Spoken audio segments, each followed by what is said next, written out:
Let's start then. I'm Andrew Clark, and I direct the Institute for Municipal and Regional Policy, and I welcome you to Film Fridays.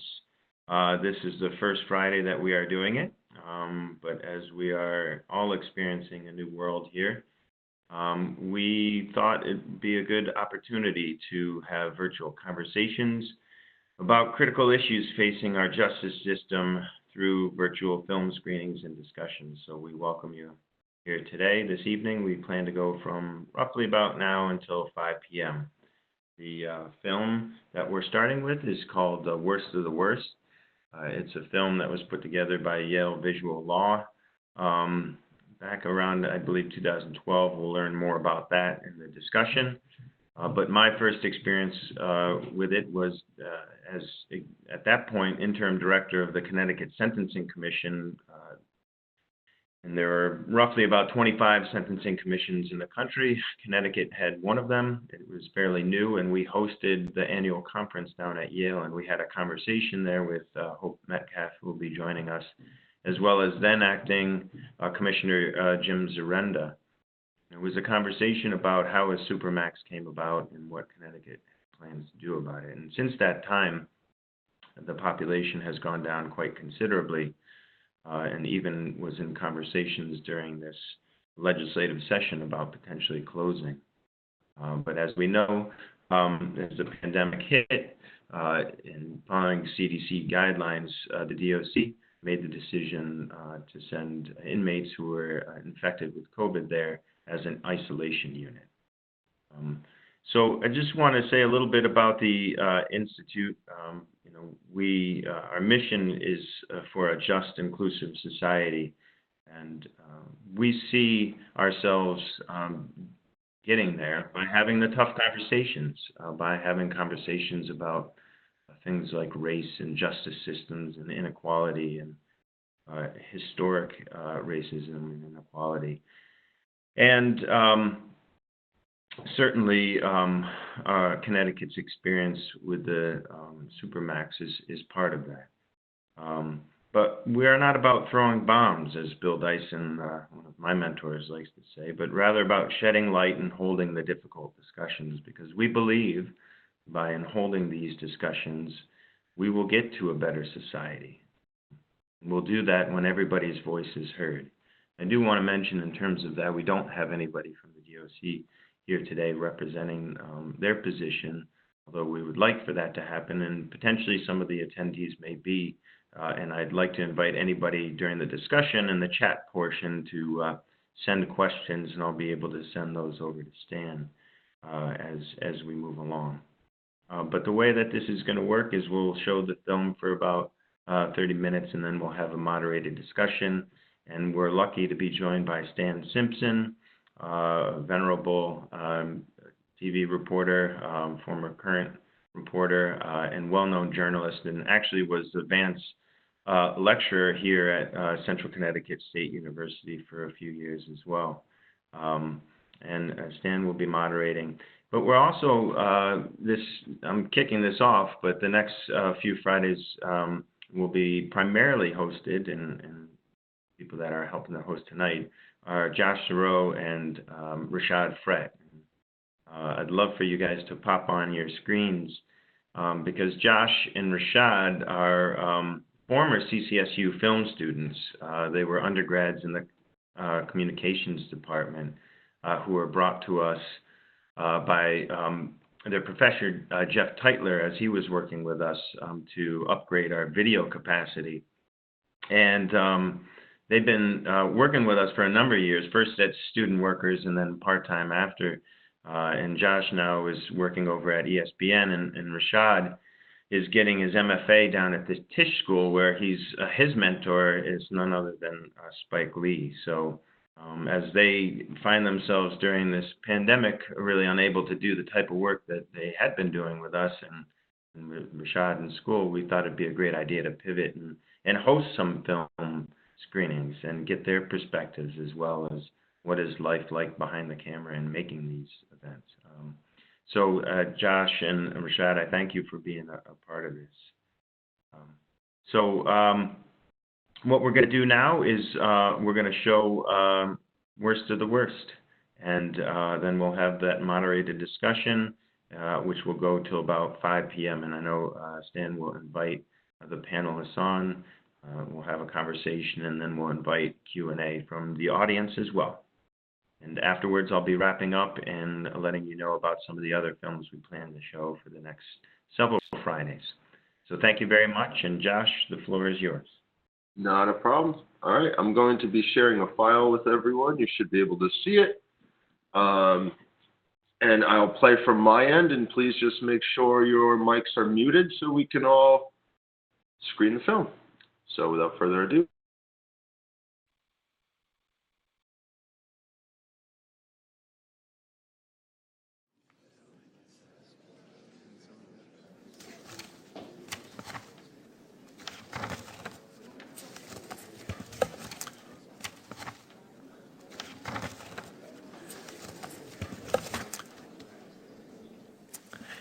As far back as 1890, the 19th century, the Supreme Court recognized the risk of solitary, describing the isolated inmates at one prison with the following words: a considerable number of prisons fell, after even a short confinement, into a semi-fatuous condition, from which it was next to impossible to arouse them. Others became violently insane. Others still committed suicide.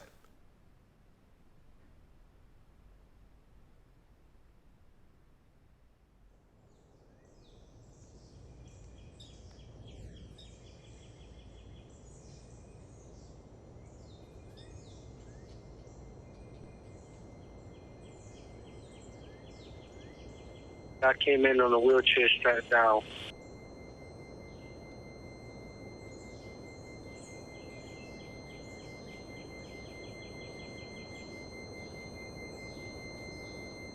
They strapped me up, gave me a shot of Ativan and vinegar. I woke 2 days later, and I realized I was still chained up. You ain't got nothing but a metal mirror, metal toilet, metal sink, metal chair, table, metal bed. And you gotta sleep there. You gotta think there. You suicide there, You sleeping on other people's blood and dirty stuff. You can't talk through the doors. You can't speak to other inmates. I start talking to the wall. I start seeing stuff.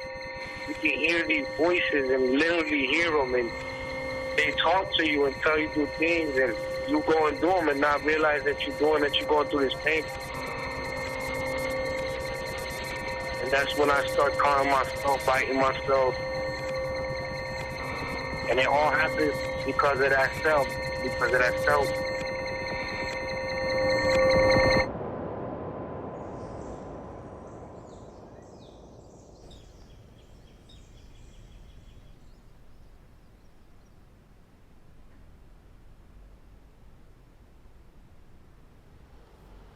The United States holds far more prisoners in segregation or solitary confinement than any other democratic nation on earth.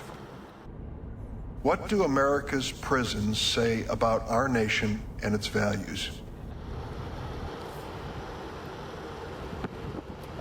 The reason why we came to Summers was for the fact that it was a safe, nice community with a very good school system, and for our children to be raised,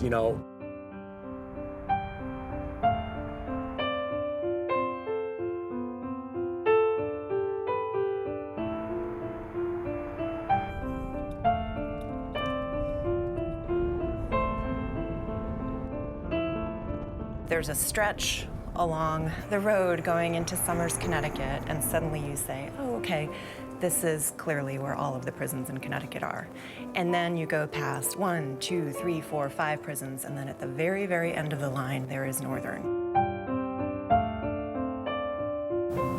This is not even scenery to me. I don't really even see this area here, so I kind of try to blank it all out, and just focus on the fact that I'm going to see my son.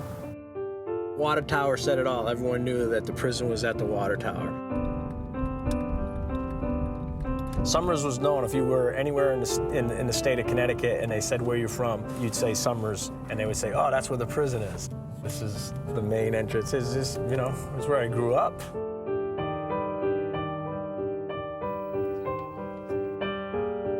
Yeah, that's the beginning. That's the front of Northern right there.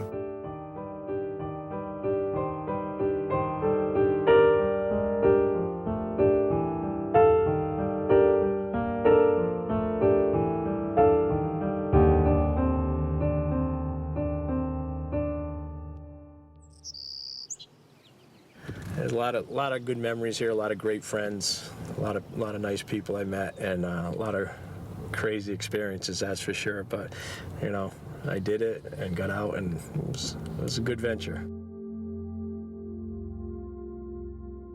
Northern is a supermax. It's the only one in Connecticut. There's probably between 390 and 400 inmates, 410 inmates in there at any one point in time. This is for only assaultive inmates, problem inmates that nobody else can control. They end up at Northern. I think people assume the way it is now has always been the case, and it's really not the case at all in terms of criminal justice. In 1980, we had a little over 3,000 inmates statewide in all our prisons and jails combined. In 1986, we had 6,000 inmates. And in 1996, we had 16,000. Connecticut was not unique in this regard. I mean, if you look at the US prison population trends, there was similar growth. In the good old days, you just have a solitary confinement type area in an existing prison. The thought was here to have a special place with special procedures to which inmates would be sent immediately after any kind of misconduct. Assaults on staff, assaults on one another, gang affiliation, that type of thing. They'd be completely isolated from the other inmates. If you had this as an option, you would have a big impact on inmate misconduct. Most states have gone down the road of establishing some type of so-called supermax. After seeing what Northern has done for the department in general, that it really provides an integral part to the safety net of the whole department. There is no doubt in any inmate's mind that if they lay their hands on a staff member, if you assault an officer, you'll wake up the next morning in a cell at Northern. Okay, your car's right out there. You can back out. Nobody's in your way. Okay. All right. What time are you getting out? 6? Yeah. Okay. The officers that work in there are the best officers that in the state of Connecticut, as far as I'm concerned. These guys, we're all on the same page. We're all going through the same thing, and the reason we do it is for our families. You know, I mean, we're in there doing something that nobody else wants to do to provide for our families, because we love them. You know, I believe that a lot of the overtime kept me from my family, kept me from family events, and you know, times and things I'll never get back. When I was in the Navy, Italy, France, Turkey, Spain, the island of Palma, Greece, went all over. And then I got my adventure with the Department of Corrections.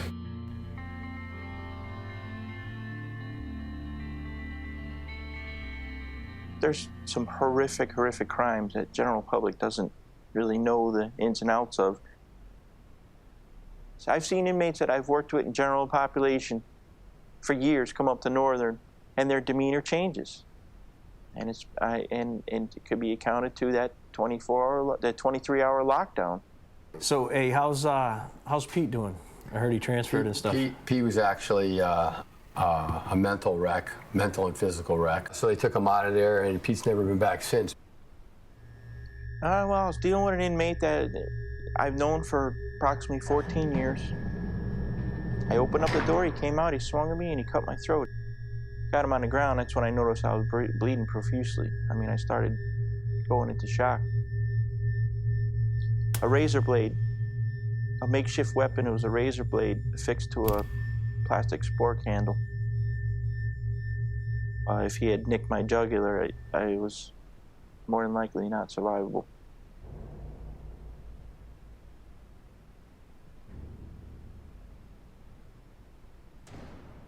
Those people are difficult to work with.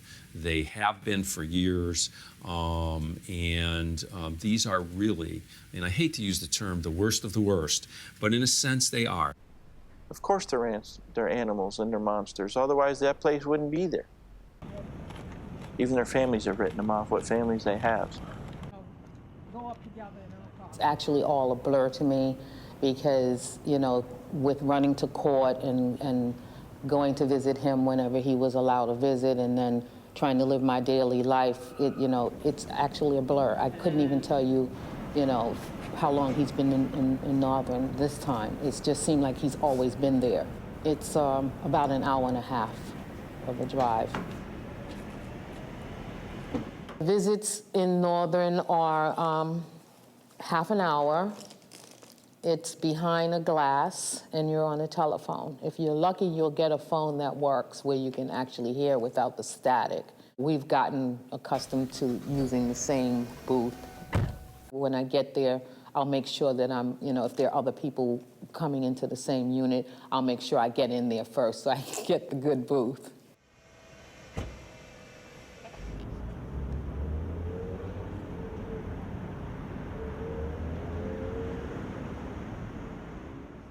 I wanted so badly for them to be different than the environment that we were that they were growing up in. I didn't want them to be the typical, ending up going to jail, ending up getting into trouble and be something. You want to see this one?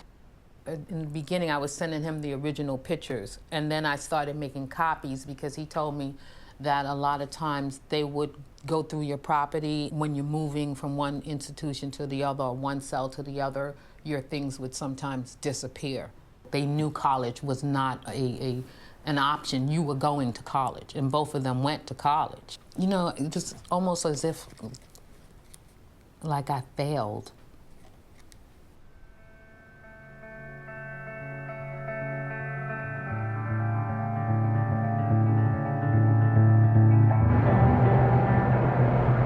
Concern, though, is that the conditions that he's living under, it has to have some kind of an impact on your life later on.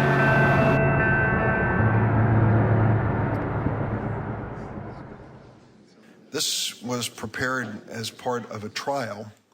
It is a replica of a solitary confinement cell, and it was sent to us to be here at the hearing.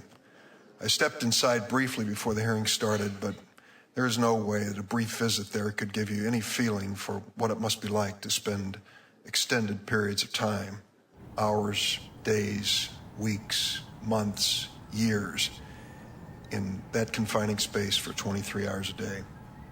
There's a whole series of studies about the effects of long-term solitary confinement. It increases depression, anxiety, paranoia. People have hallucinations, and that in the long term it's very across the board kind of detrimental to people's mental health, whether you were mentally ill to begin with or not. One inmate fairly described it as being like a space capsule where one is shot into space and left in its isolation.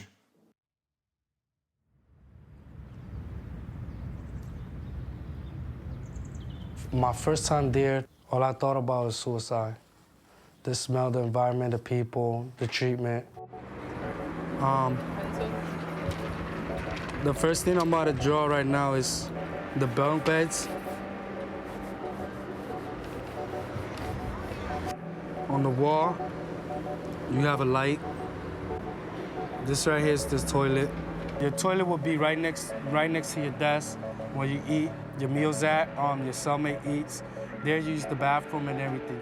You got a small window in the back. You'll probably see a bird here and there probably singing at you, and you probably can't hear them, so you're talking to yourself. This button is the emergency button, which they do not answer most of the time. The cell door is over here. You see through there, speed through there, and you get fed through a food trap. Your door will not get open. Everything will come in through a food trap. Right next to the toilet over here will be a vent, which has about 162 holes on it. When I was bored, I counted them. And it blows cold air. It's a cold cell. Heater will not come on during the winter or the summer. This is Northern. This is what your cell look like.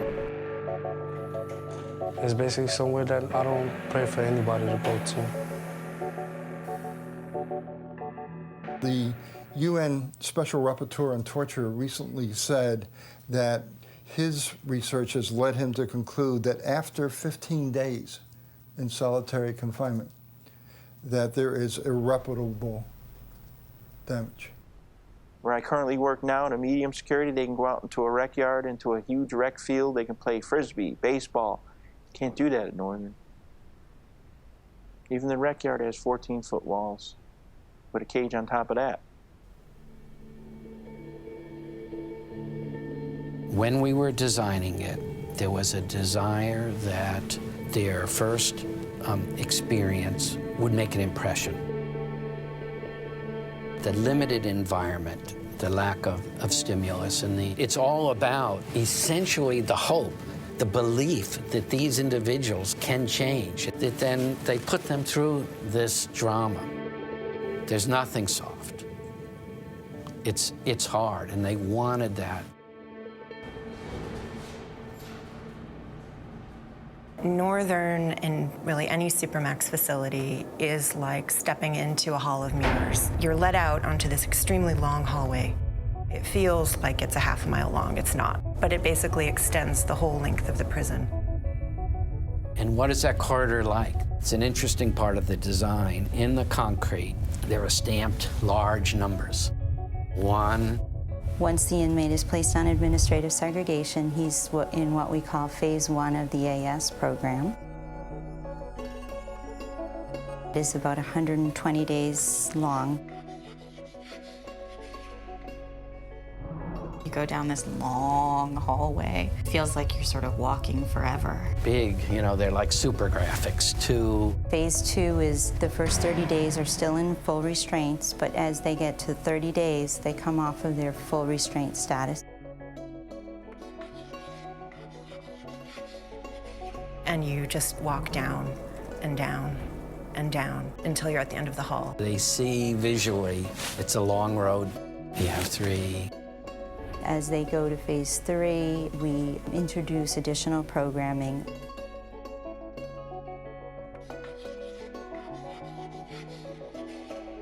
Something happens, and it could be something minor, talking back to a staff member, and they don't like your tone of voice. And that could be enough to crash you back down from the last phase back to phase 1, so that they then are facing another year in the system. It's really a roller coaster.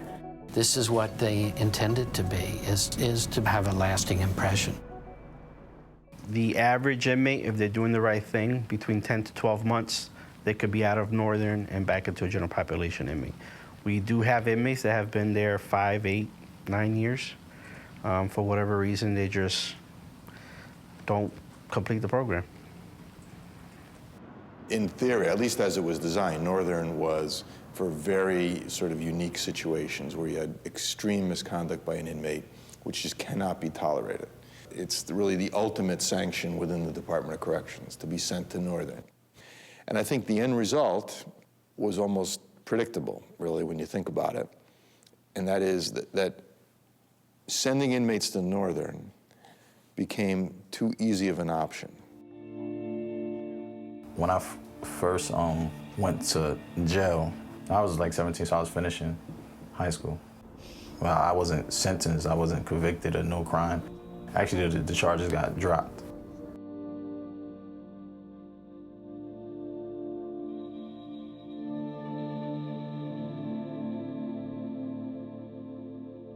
It was horrific. This is crazy. Like, this is the same prison where they house death row inmates, So I'm looking at this place and I'm going, this is the craziest place I've been in. Northern is meant, I think, is meant to break your spirits, like, you know what I mean? I mean, really tear you down and just, it's not about rehabilitation at all. It's about straight up punishment. They want you to think of yourself as an animal, as not being human.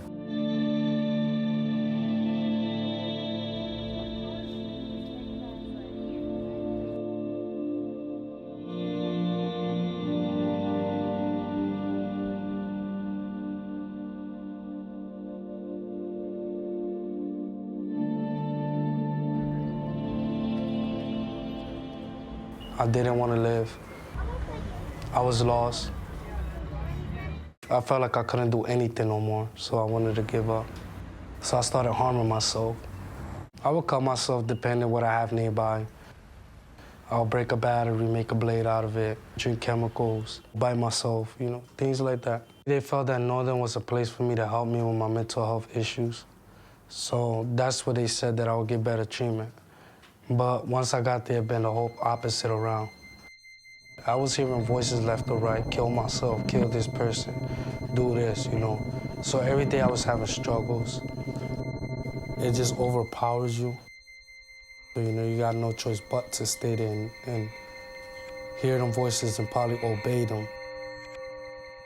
One thing, at least that's clear to me, is that there's no sharp distinction between the people who are bad and the people who are mad. You know, they are the same people. There's a large number of people who I think the average person on the street would say, why on earth are we paying what we're paying so that they can be housed in a facility like Northern? It just doesn't make sense.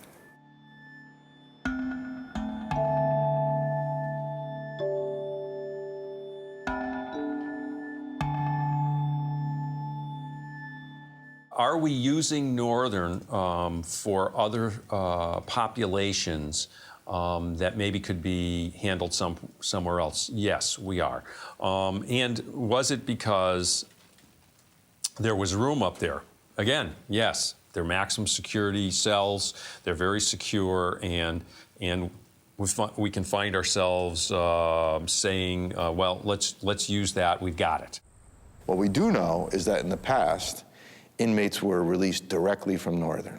In other words, they were in complete isolation, in some cases for years, completed their sentence, and were released within a few days to the streets. And I think everybody in the world would agree that going from the virtual isolation of Northern to wandering the streets of New Haven and Hartford, living in a homeless shelter, is a recipe for disaster.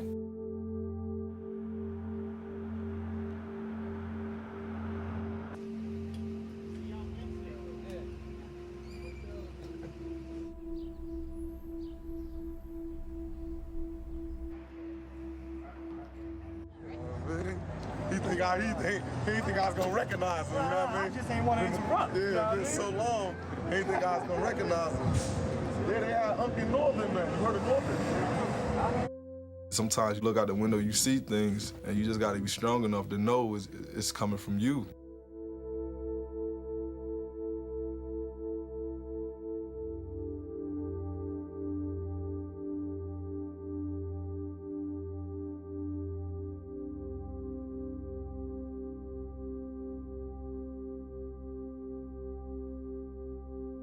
That first day I was free, yo, it was like happiness and like confusion. You know, it's like I had to learn how to be a person again. You know, to this day, I don't feel comfortable around crowds. I still have a problem walking, pronouncing my words, saying words. You know, it's like I got to learn how to talk all over again. I got to become a person again because I was an animal for 3.5 years. If I'm in a crowd, I will not talk. I would just listen, and I would stand by myself because it's just, did I say that right? Oh, should I say that? Oh, no, I ain't gonna say that. It's like, it's too much, man. I don't want no friends. I mean, outside of work, I look at things differently. I approach things differently. I was diagnosed with PTSD. Had a hard time dealing with it at first. I go into the mall, and for one reason or another, something triggers it, and I have to get to a quieter portion of the mall, put myself back against the wall and regather myself. Certain noises, you know, people running.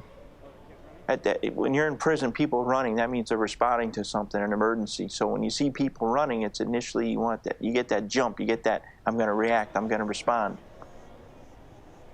It would be like a constant stress or pressure of someone who would be, you know, in a combat situation where, you know it's coming, when is it going to come, and what's going to happen.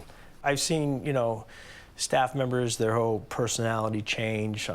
They may abuse certain, you know, alcohol or may get caught up in a drug situation at times. Their family life changes. They withdraw. I know of several people who have committed suicide.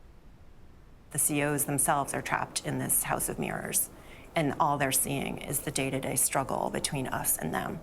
And it's, I think for some people, it can be a really terrible environment that just really doesn't bring out the best. It's funny, I talked to a correction officer not long ago, and we were talking about how twisted we become because of the job, where we sit around and we talk about a guy that was eating his feces and kind of laugh it off, where if you did it at a family picnic, your relatives would be gathering up the kids and leaving.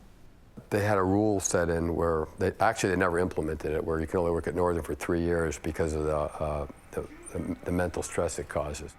Well, I thought that was a good idea. Maybe they should have kicked me out of there 10 years ago. But I stuck it out and I stayed. The reason I stayed is because, you know, all my other buddies stayed and I'm staying with them. I mean, I got their back, they got my back. I work with some great guys and, you know, I'll go into battle with those guys.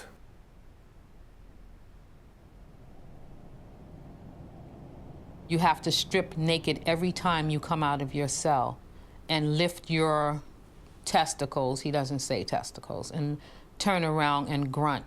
Some COs do it out of spite because they just want to sexually harass you, telling you to drop it like it's hot, or they say nuts and butts, or they hold your clothes until you're all the way naked, and then they say, nice, nice. Now, Leighton has gotten 2 or maybe 3 what they call tickets because he's refused to do that. And I don't necessarily, you know, agree that he should break the rules, but in this instance, I support him. That's why we're on this phone call / visit alternating cycle, because every time you get a ticket, you lose the privilege of either a phone call or a visit. He'll make an attempt to seem like he's okay when we have our visit. You know, he smiles, he'll you know, make jokes with me and things like that. But his eyes are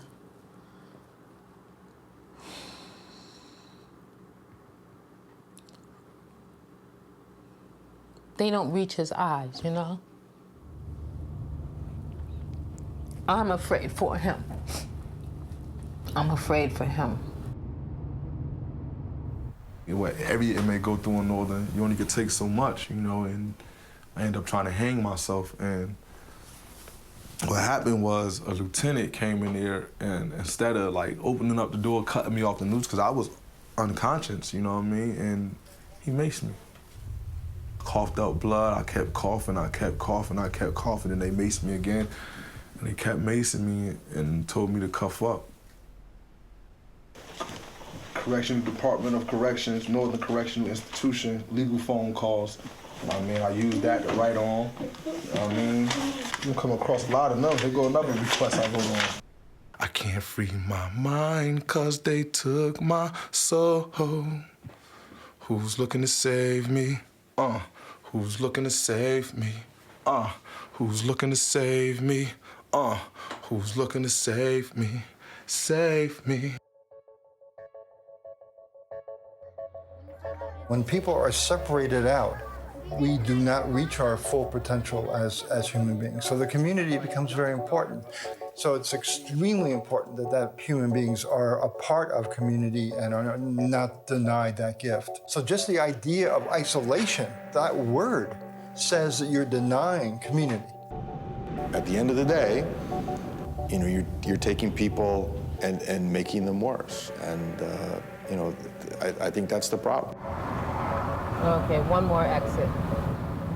We developed this place to leave the door open so that through behavior, people could get back into general population, that it wasn't, you know, abandon all hope at this door. We did not want to do that.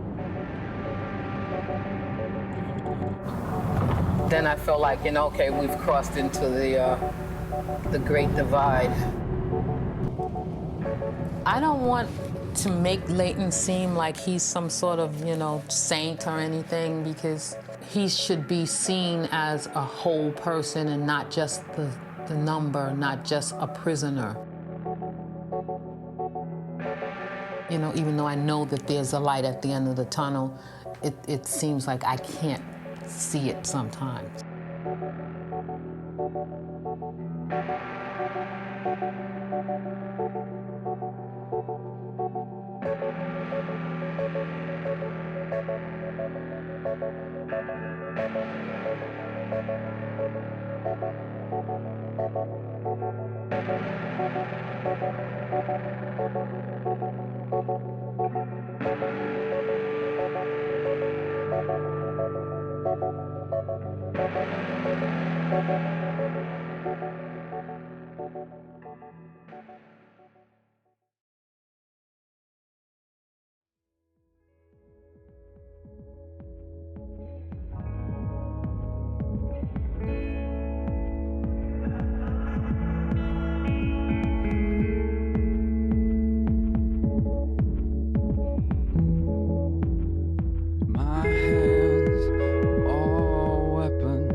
That was the film. All right, folks. Thank you all for joining us. What a powerful and provocative film. I'm Stan Simpson. I'm going to moderate a panel discussion about this film. We have some very powerful people with great insight. We're going to get their thoughts on what's happening with Northern and the coronavirus. And we'll get some of your comments and questions as well. So feel free to join our chat area and ask questions to the chat as we engage in dialogue. Let me introduce the panelists first of all. We have Hope Metcalf, who is the Executive Director of the Orville H. Schell Jr. Center for International Human Rights, the clinical lecturer in law and a research scholar in law, also a co-plaintiff in an ongoing lawsuit that the ACLU of Connecticut has filed with the state and federal courts aimed at reducing the prison population to prevent the spread of the coronavirus. We also have Stephen Hernandez. Is Ms. Metcalf there? I'm still learning this technology, so Ms. Metcalf, you're there. Just give me a thumbs up or when you're there. We also have Steve Hernandez, also an attorney, Executive Director of the Commission on Women, Children, Seniors, Equity, and Opportunity. We look forward to hearing his thoughts. Thank you, We have a state rep from the 94th District, Robin Porter, represents Bethel, Reading, Newtown, and parts of Danbury. She has a particular focus and passion for fairness and issues and equity issues in criminal justice in the workplace. Also a member of the very powerful Appropriations Committee at the legislature. We have two former incarcerated inmates at Northern, Leighton Johnson and Gregory Christofakis. Looking forward to hearing their insight on this very powerful documentary. So folks, welcome. Thank you for joining us, and thanks for everyone listening in for joining us. So let's start with Ms. Metcalf, and I may go back and forth calling you Hope or Ms. Metcalf, so excuse if I get informal with any of you guys. I may say Mr. or Mrs. or just use your first names, but Hope, let's talk about this ongoing lawsuit. You're part of the lawsuit, you're a plaintiff in this lawsuit that the ACLU is filing with the state and feds, saying that this coronavirus is vicious and that people behind bars need to reduce the prison population to prevent the spread. What's the status of that lawsuit? Ongoing negotiations? Are they coming to terms, or are you at loggerheads? So first off, thank you so much. It's a real pleasure and honor to be with you, and thank you for folks who've taken the time to call in. These are troubling times, and I'm really heartened by people's continued fight and struggle on this and all issues concerning our loved ones who are behind bars. And also, please call me Hope. Okay. So I teach at the law school. I'm a lawyer, and so I am co-counsel with the ACLU in the lawsuit against Governor Lamont and the head of the Corrections Department, Roland Cook. And the lawsuit basically says, look, the Department of Correction and the state of Connecticut need to be doing just like what we're all doing. I mean, I'm calling you actually from our guest room, and because I am social distancing, I have the privilege to do that, and the folks on the inside don't. And so the claim that we're making is saying that the Eighth Amendment requires the humane treatment of all people in state custody. You don't lose your rights just because you're convicted, and the state simply is not able to provide the basic level of humane treatment and care so long as its prisons are full. And people don't have the option of social distancing on the inside. And so we are saying there needs to be swift, decisive, and orderly release of large numbers of people so that those who are going to remain on the inside can be kept in humane humane conditions where they can socially distance themselves, just like we on the outside have the privilege of doing. Unfortunately, this Attorney General, who I think many people hoped would be progressive, has really taken the kitchen sink approach to this lawsuit. They're slowing it down as best they can. They aren't even letting us get to the factual arguments at this point. They're putting up absolutely in my view, and I think anyone in the legal profession would say, really spurious and arguments that they are immune from suit. And I think that is unfortunately probably a bid. They're trying to get basically lawyer tactics so that they can delay this thing and slow walk it as long as possible. And in the time that this lawsuit has been filed, which was about 2 weeks ago, we have seen the incidents. We were at 8 incarcerated people infected then. Now we're well over 200. Those numbers are going to keep going up. Also in that time, the department has taken it upon themselves to decide that Northern, the prison that you all just saw in this film, is in fact the right response, and that by social distancing actually means further punishment and isolation. And how you could, in your right mind, decide to send somebody who has the misfortune of catching the disease, being separated from family and loved ones, and sending them to a place like that just is beyond me. I just can't understand it. So the biggest pushback then, is that from, what is the biggest pushback? Is the state saying they can't do it or they don't want to do it? I would say it's a mix. I think their first argument is to say that they don't need to. So they are claiming that they can safely have everybody who they currently have, the 11,350 or so people who are currently in custody, that they can safely house them as is, and that what they call mass releases, which I think is an overstatement, but that releasing people is not only unnecessary, it would also be dangerous, is their claim. Our claim is that they haven't even tried. If they did, there are vast categories of people who are coming up on the end of sentence very soon. We've been speaking with people on the inside who have release dates, of a week from now, last month, 2 months ago, but things are being held up because probation and parole has really slowed things down.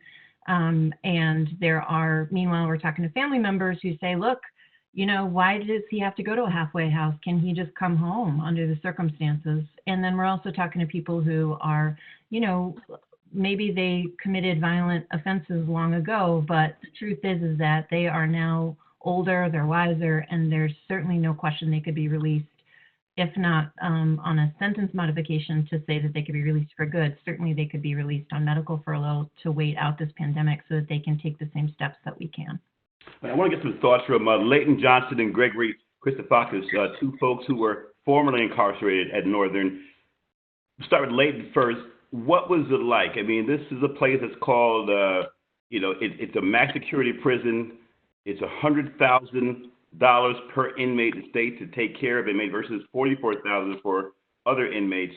They call it people, they're animals and what have you. When you hear terms like animals and inhuman, what kind of tone does that set for the treatment you get when you're in there, when the perception is that you're getting people who are the worst of the worst? How do you feel that determines the tone and treatment that you get when you're there? I'll start with Layden first. That you just said it exactly right there. For just the fact that you know, I think it was Mike Lawler when he said that that placing people there makes people worse. And also I forget who it was when he said that you know, they just use the space for space. It's not that and from my experience, the majority of people who are in Northern, who go to Northern, is not for violent offenses. The majority of people who go there are for you know, disobeying small infractions and getting a certain amount of tickets. So if you get a certain amount of disobeying a direct order tickets or being placed tickets or things that, if you get 4 of those, you're eligible to go to Northern. So for people who's thinking that everybody who's in this supermax facility are dangerous and scary and they deserve whatever treatment that they're going through, they're misinformed, and that's the work that we're trying to put in. That's my agenda. That's everybody who I'm aligned with.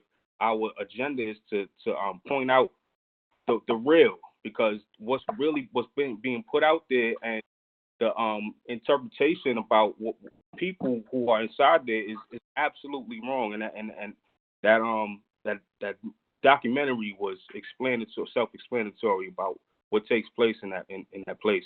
It's horrible there.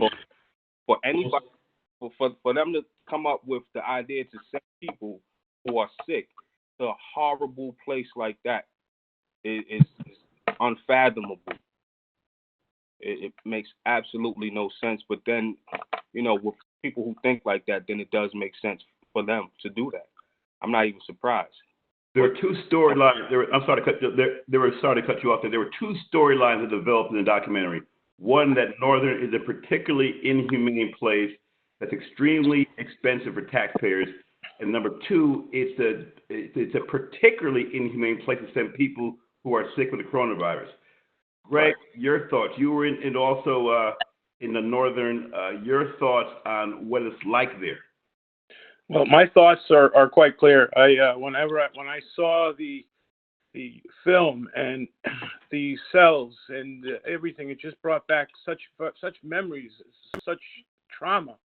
You know, it was just such a bad experience for me. It was for me, you know, going to court in Milford and being transported from Northern all the way down to Milford Court. Well, that was a 23-hour drive all day long. You know, they did that. It was ridiculous. That's how they break you. You know, I was a pre-sentence detainee, and I was put in seg twice for Class B tickets. You don't do that. Not for a pre-sentence detainee. That was traumatizing. Being stuck in solitary confinement, even for a day, is terrifying. You know, it's just totally off the wall. It's the worst of the worst. It didn't help me. It hurt me. What is the state's responsibility to remedy the situation? You know, folks who are sick in the system. You have a prison that's costing taxpayers $100,000 per year, when $100,000 per inmate, when other prisons are costing $44,000. What is the state doing about it? How aware is the state about this, and what can be done to change this? I will go to Mr. Hernandez, who is Executive Director of the Commission on Women, Children, Seniors, Equity, and Opportunity. I'll ask your question about what's the state's role, and also about the racial disparity of the situation. Let's talk about the racial disparity of the coronavirus. We know it's having a devastating impact on communities of color. Blacks and Latinos almost twice as likely to die from this virus. We know in Connecticut prisons, we know that 75% of the prison population is comprised of African Americans and Latinos, who only comprise about 22% of the state's population. So you have a tremendous racial disparity problem in the prisons, and now you have the coronavirus on top of that. So what can be done? You're on the equity front here. What can be done about this? Well, you know what's interesting, and you described the role of government, and it's telling that this film is a couple of years old, and it ends on a very stark sort of reminder of what the underlying problem is here. You know, we need this prison, was the final quote. And what's interesting is that this fast-moving train, the fast-moving train that targets African Americans, Latinos, and the chronically poor, has been going very, very fast for a very, very long time. And the immorality of creating a system and then deciding to fill it, to continuously fill it, that is the immoral role that government has taken when it incarcerates its people and decides that they are irredeemable.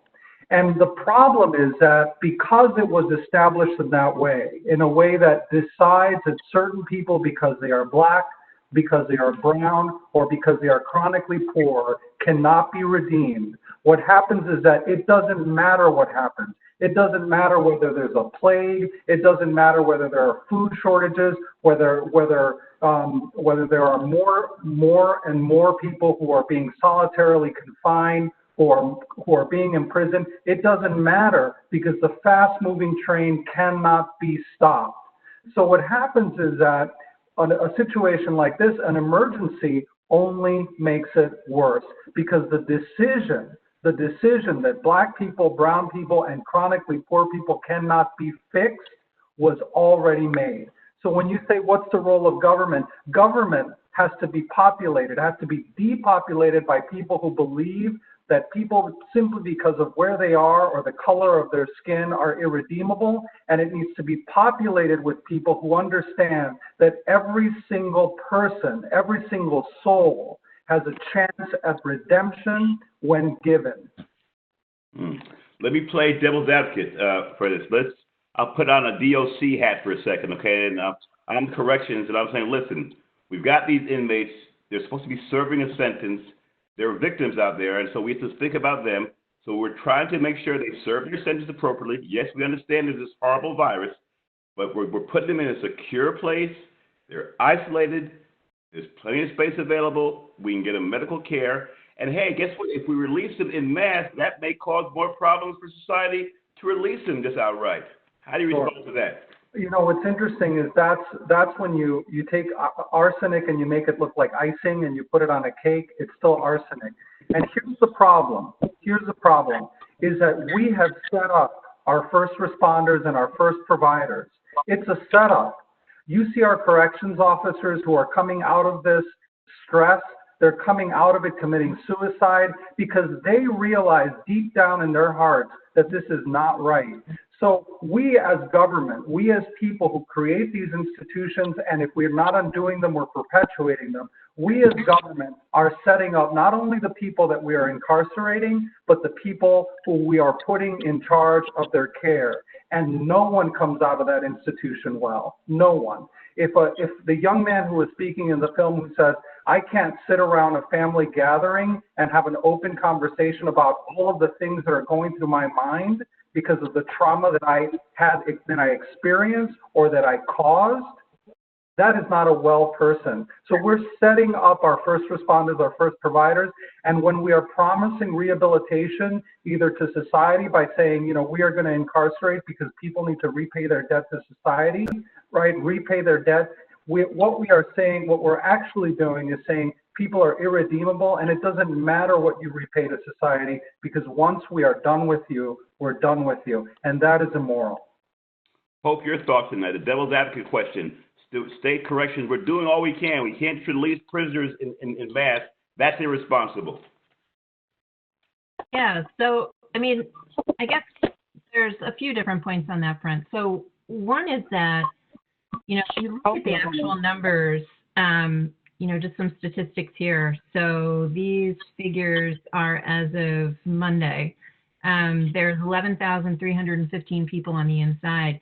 Of those people, let me see, almost 400 of them have only 30 days left on their sentence. If you bring that up to just 6 months left on their sentence, that's 1,300 people.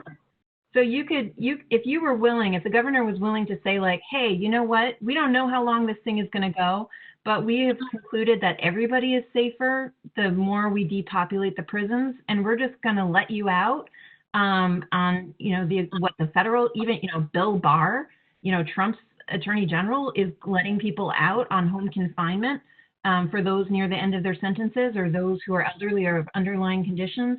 That would take care of almost 1,400 people right there. If we then look at people who are 55 or older, and we know that older folks in prison are far less likely to recidivate, and those figures start dropping drastically after the age of 45, even just 55 and up, that's another 600 people. So those are two just, simple things that, and, we've been talking a lot about DOC. This is a governor problem. This is not a DOC problem. This is a lack of leadership and ownership. And we've seen Governor Lamont be absolutely willing to go out on a limb to order all kinds of things that, social distancing, closing businesses, people are losing their jobs. He's willing to take a stand for public health, but whose public health? And that's where we see a complete, utter lack of leadership. So your remedy, again, is to release them to home confinement, because the other question I had was a lot of the halfway house we know don't have the capacity to deal with inmates coming out sick or well. So you're saying you can just leapfrog that halfway house thing and bring them to home confinement, as they're doing now with some very prominent prisoners that are released already to home confinement, right? I think, was it Michael Cohen, who was the attorney who was in jail for, I forgot his name, but he was released to home confinement. The attorney who was anti-Trump, and I don't know why I forgot his name, but I think you all know what I'm talking about. He was released to home confinement. So you're saying that's being done now. Of course, he's a different demographic, right? But back to your point, well-to-do, rich, white, different compassion versus others. So what other remedies, and I want to get Greg and Leighton back in here, guys, what other remedies, what would you propose as guys who have been in the mix and understand now the coronavirus, what would you propose about the future of Northern and about what to do with inmates who are getting sick with corona? I'll have Gregory go first. Well, Stan, it is my opinion that bringing the prisoners to Northern is a serious mistake. It's going to make them worse instead of better. I think what would you do with them? What I would do with them is release them to their homes and put them in home confinement so that they could be self-quarantined. And also, you can even put the GPS monitors on people who have committed more serious crimes. And people that are over 50, as Hope said, are far less likely to commit a crime. So that being said, why do I have to be on probation? Because I am 58. I'm not doing anything wrong. Well, that's the other concern, too, is what percentage, and I'll have Hope, Greg, and Leighton be still there. Stephen, too, please feel free to call in. What percentage folks are probably concerned society? How many of these folks, if you do a compassionate release, are you releasing people who are violent and cause another safety problem to people, not only from a coronavirus standpoint, if people are prone for violence, are you making society vulnerable if some of these folks are violent offenders? What's the counterpunch to that? And all you can chime in. Steve, Leighton, Hope, you all can go ahead and weigh in. Mental health treatment. Mental health treatment. Let's be clear. I don't want to make it seem as simple, but it can be simple. I'm not a numbers guy, so I can't give you numbers, but there are so many people that are inside county jails or inside pretrial detainees or inside for violations of parole, violations of probation, for minor infractions. As simple as, in my case, I went back for getting into a debate about trying to go to work while I was in the halfway house. They sent me back for 6 months. I didn't commit a new crime. I was trying to go to work. I was not allowed to go to work, and I got into a debate, and I was sent back to prison. Now, when you're inside, the majority of people, when you ask them what they're inside for violations of probation. They're not inside for, robberies and stabbings and shootings. They're inside for that.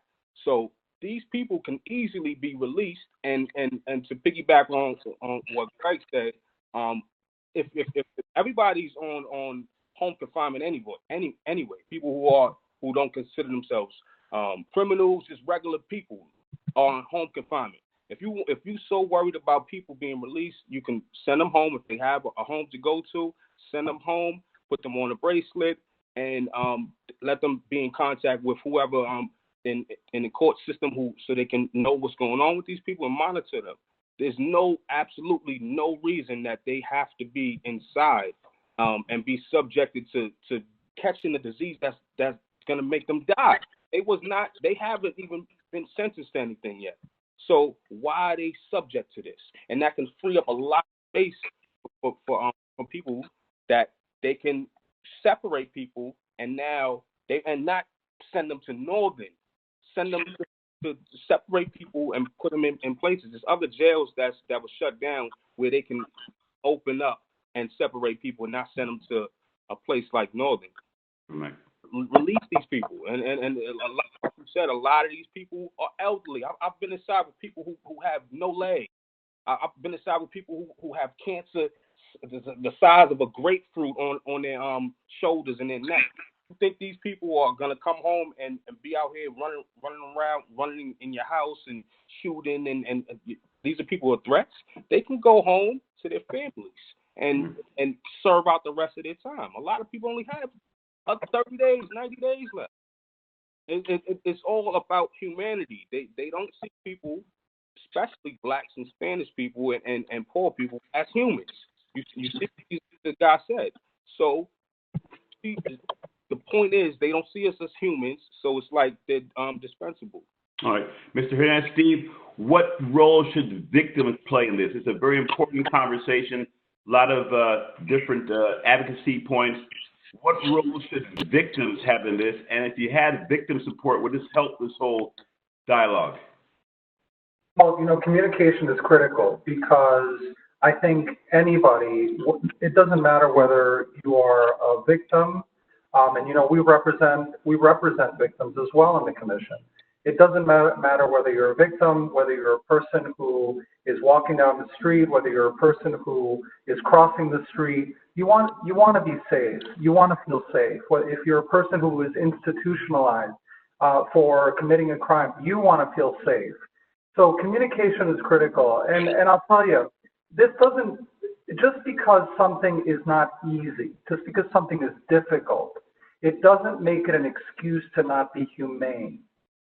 We shouldn't lose our humanity because it's difficult to do. Yes, it's going to be difficult to ensure that people with sociopathologies have treatment, the treatment that they need so that they can find the peace in their own mind and in their own hearts to be able to reintegrate. And yes, there are going to be situations where people have psychopathologies that need intervention, treatment, perhaps medication. That's difficult, but it doesn't mean that we shouldn't do it. It means that we need to invest in it. We need to think about it because I'll tell you what, it doesn't serve anyone. Inhumanity doesn't serve anyone, and that doesn't matter who it's meted against.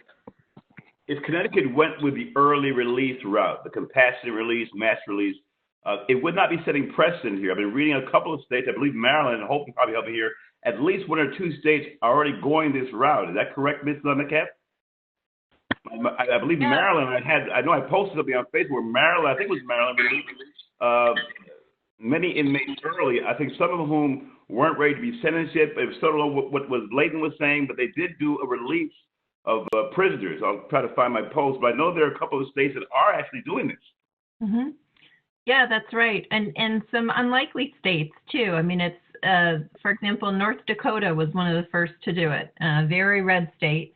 But they took leadership because they understood that this was going to be a matter of life or death for many people on the inside, many staff. We haven't talked about staff. This is also placing staff at terrible and unnecessary risk too, as well as, of course, prison for almost everybody is not a life sentence. So folks are going to be coming out. And so, visionary people with some more vision and leadership understand that you can't just lock this problem down. You really have to deal with it. And you need to give people the tools to protect themselves by social distancing. And so, yes, there are other states and a growing number who are acting on this. The U.S. unfortunately is the world's largest jailer, And certainly, I think arguably the most racist jailer too. So we've got a long way to catch up, but there's also other countries that are out ahead too. So even, India, for example, that's a complicated, very, much poorer country than us, but they even have been doing large-scale releases for the same reason. So, and you can look at other countries, Colombia, Latin America, all over the world, they are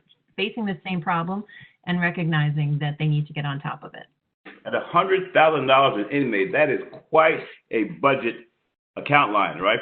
That continues to compound. I mean, that's a lot of money being spent there. We have a question from our audience. We want to remind our folks who are tuning in here, if you have any questions, go to your chat and put your question into the chat section of the screen, and I'll get it, and we'll get it out there. So look at your chat and give it a go. The question is, were other facilities considered other than Northern?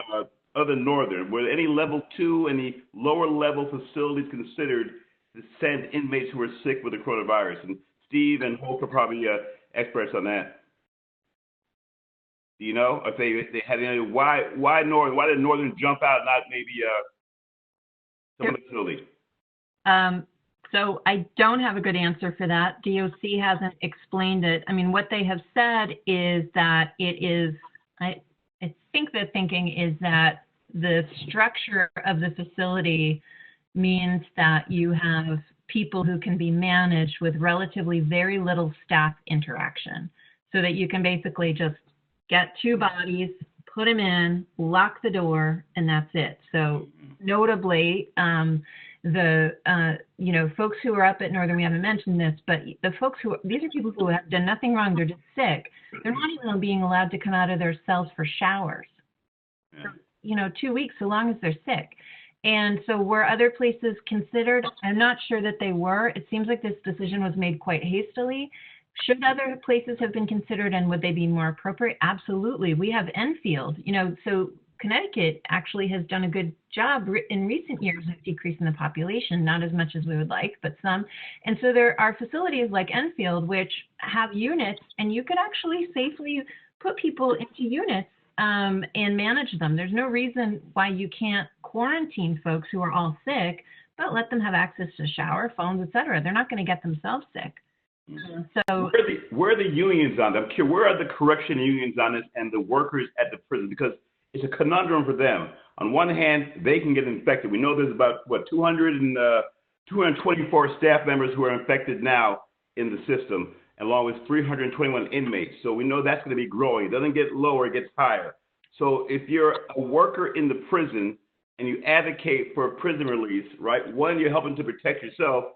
But 2, the lower those numbers are, the less staff they need. So where are they on this? Well, I trust the union's lawyers have done a good enough job that they wouldn't lose any jobs. I trust that they've done a good enough job with those contracts, given that this would be a more temporary state of affairs. There is, I believe, a protest actually maybe happening even now by the unions up at Wethersfield at the DOC headquarters about this very problem. The healthcare prison workers union, SEIU 1199, actually wrote a brief in support of the lawsuit that we're doing on behalf of incarcerated people, exactly for the reasons that you say. So I'm hoping that they will recognize that all of our fates are tied together on this and try to get the governor to do the right thing. But it really is he has to take an action. So, and Steve, you can chime in on this now. So other leverage points, if you get the union, it's not you're saying that it's a leadership issue and the governor has to take action. What would be your most compelling leverage point in this lawsuit to get some action taken? Would it be the unions? Would it be the commissioner? Would it be the public? What would be the most compelling leverage point for you to tilt this lawsuit into your favor? And Steve, you can chime, all you guys, Greg and Leighton, if you have any thoughts on this, what would be an important constituency that you're trying to reach that you have not been able to reach on this? Well, I personally think that the medical care in the Department of Corrections really is terrible. And I can tell you this from a first-hand account because for 2 years I wrote medical to get a lump in my neck checked, which turned out to be, in 2018, throat cancer.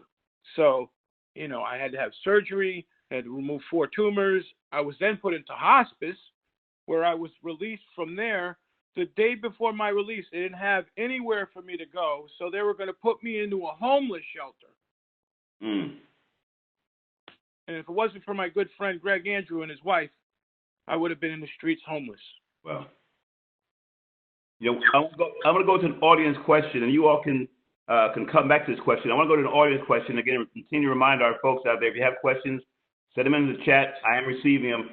The college campuses, what role can the Central, Southern, Eastern, all those dorms, schools have been closed, a lot of campus, a lot of places people can isolate. What role can those folks play in helping out? I think they're helping out some of the first responders right now in that role, but what kind of discussions have been had with the higher education folks? Anyone can, you guys all chime in on that. Leighton, Hope, Greg, Steve. So as someone who works at one of the wealthiest educational institutions in the world, Yale University, Yale, I think, should be leading on this and absolutely should be stepping up to be offering space for folks who are either leaving prison or have nowhere else to go. There has been an effort by some Yale alumni trying to urge the administration to do the right thing and to make use of the incredible footprint, not to mention the real estate that we don't pay taxes on in New Haven. And so I think it's a great question, and there is a little bit of organizing happening among faculty and students to make that point. You know, Harvard recently received $8 million in COVID relief funds, despite having a $40 billion endowment that gave the money back. But perhaps some of those COVID relief funds to universities could be leveraged to help, care for some of these folks here. I mean, there's creative thinking that can go on with these campuses and these COVID funds. Right. I read something about, I think Yale gave back some money too. But that was also something that I was thinking about. These schools that are empty at the moment. A real viable option, as well as hotels. Armories. But also, let's not forget that a lot of these people do have family members and homes. So it's it's people can be released to their families. Mm-hmm. And while you're there, I want to get Greg on this too. I mentioned a few times now, it's $100,000 per inmate the state spends to care for folks at Northern. What exactly are they getting for that? What is it? What's the secret sauce at Northern that is double the cost of Cheshire? Food better? Is the food better? No. Everything is the worst of the worst, as the video entitles. It's, what they're doing is they're breaking a lot of people. A lot of people are coming home hooked on medications because they have mental health issues that was either they already had or was exacerbated once they went through the torture inside of Northern.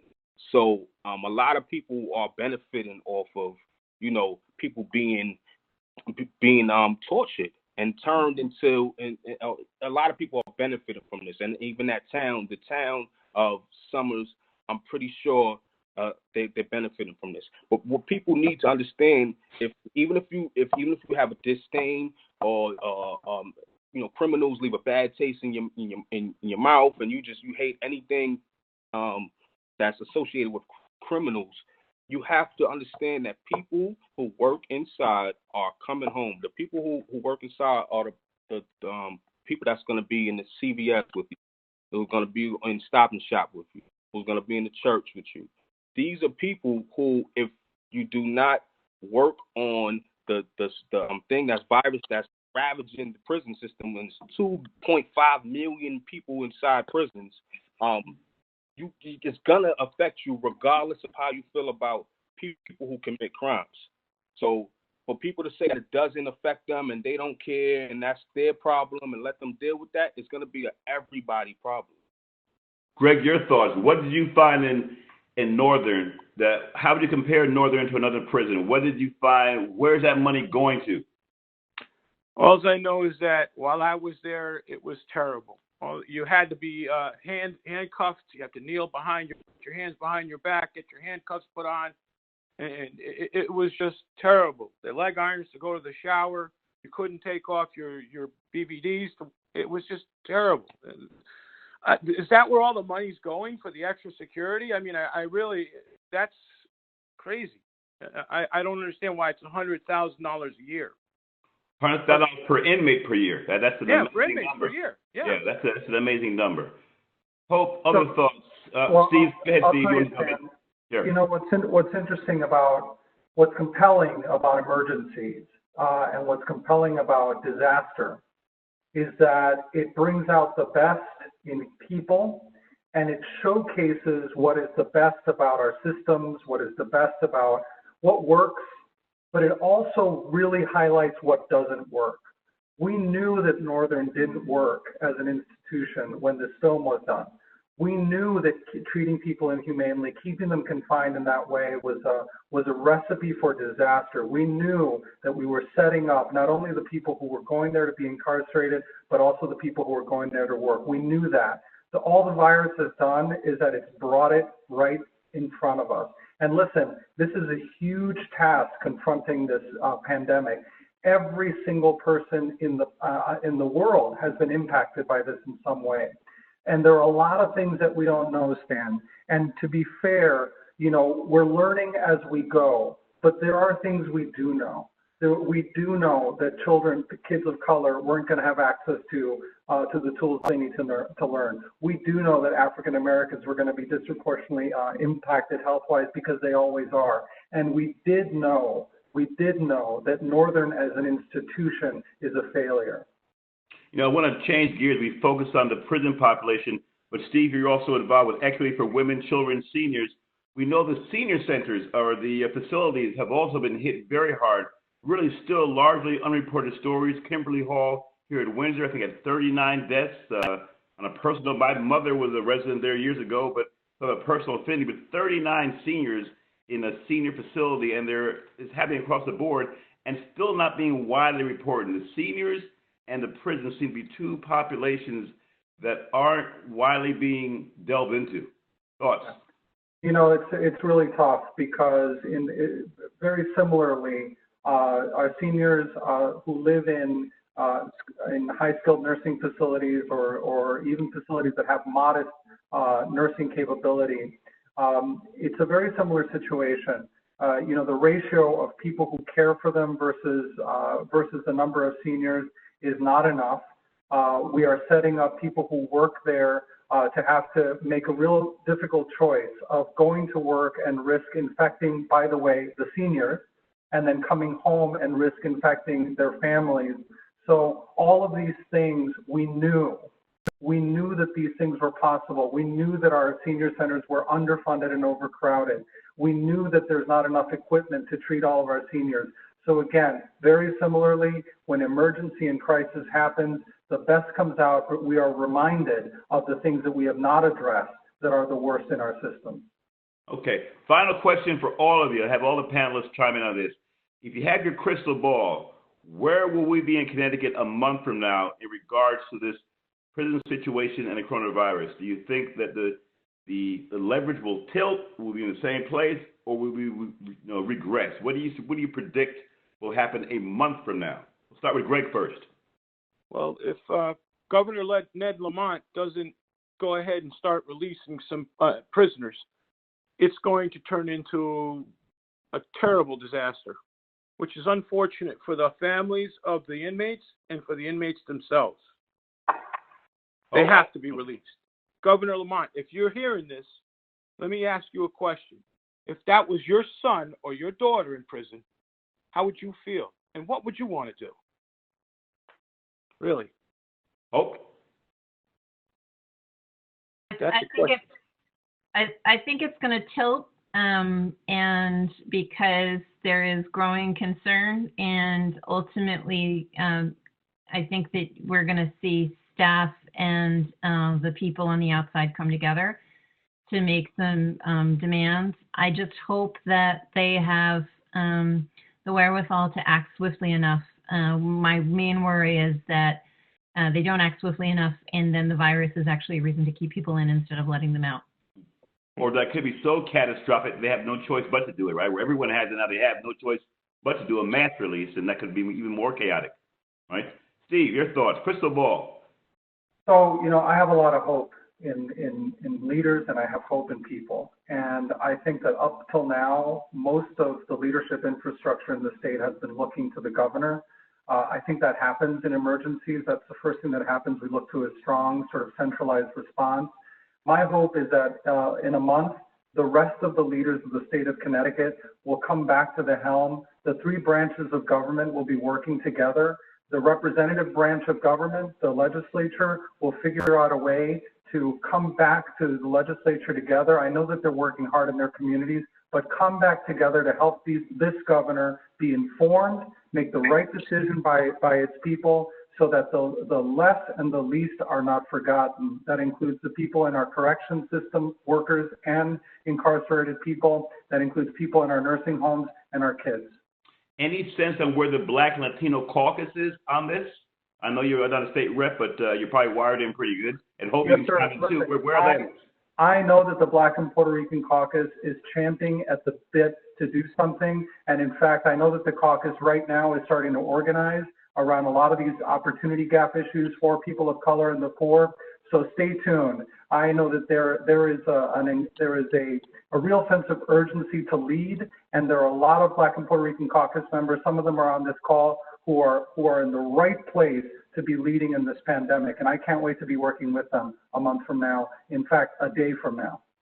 Great. Listen, we're going to wrap things up here. You all were phenomenal. Thank you for your time. Greg, Hope, Leighton, Steve. We couldn't connect with Ms. Porter. We had some technical issues, and we had some tech issues with Andrew Clark, our director. But Josh, our host, is going to wrap things up for us. But I want to thank you all for coming in. That tremendous insight. Thank everybody for tuning in. And Josh, will wrap things up. Just to echo again what Stan said, thank you all for coming in. It's really important that we all keep this dialogue going, even through the times that we're having. And as Andrew mentioned in the chat, thanks again for today's screening. Visit us next week for another screening. We're going to keep these going every Friday. Info will be up on our website soon at ccsu.edu/IMRP. And before we officially sign off here, I would like to just kick it over to Leighton, who has a poem to read to us about Northern. So, Leighton. Thank you for having me. It's called Day In, Day Out. Day in, day out. The day's in, the day's out. The day's here, the day's gone. The same year, the same song, monotony. Every day is the same schedule, the same routine, the same damn same. Day in, day out. The day's in, the day's out. The day's here, the day's gone. The same year, the same song, monotony. Every day is a ball. The same people, the same life, the same damn chore.